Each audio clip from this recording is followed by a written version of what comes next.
I mean, for a lot of us in the industry, we take a lot of this information for granted and assume that it's common knowledge, but it really isn't. So having a show like this that's more accessible to the general public so that they can start understanding what we already know is very powerful.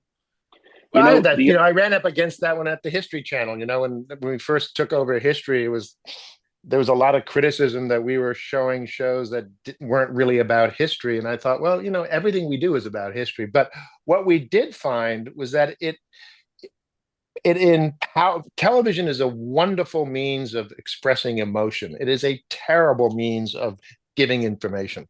Hmm. But if you tell, as I say, if you have, it's a great emotional. That's like you see a cotton commercial and you cry, right? I mean, so it has it triggers people.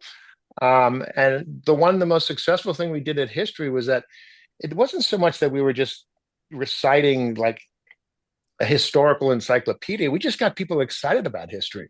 And as they got excited about history, we went from the number 34 network up to number 3.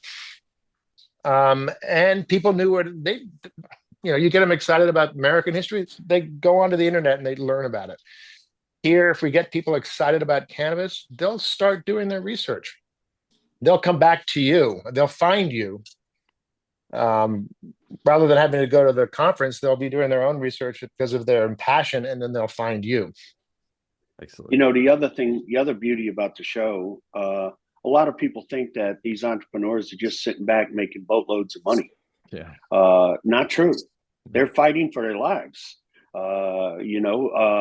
The millions and millions of dollars that it takes to build an indoor grow, the amount of money that it takes to open a dispensary, not only the regulations you got, federal, state, county, parish, depending where you are, which is changing daily. And stick around, it'll change in the next 20 minutes.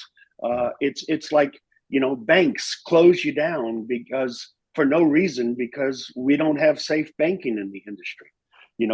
Because you work in the cannabis industry, you can't go buy a car, you can't buy a house because you're using federally illegal money. Well, it's the same damn money that's in my pocket that's in yours.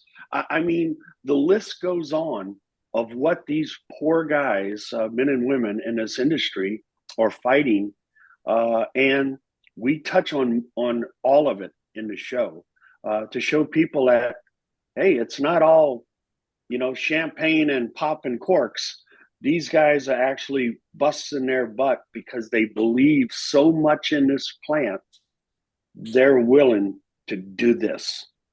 And that's what high science is all about, is showing all of it.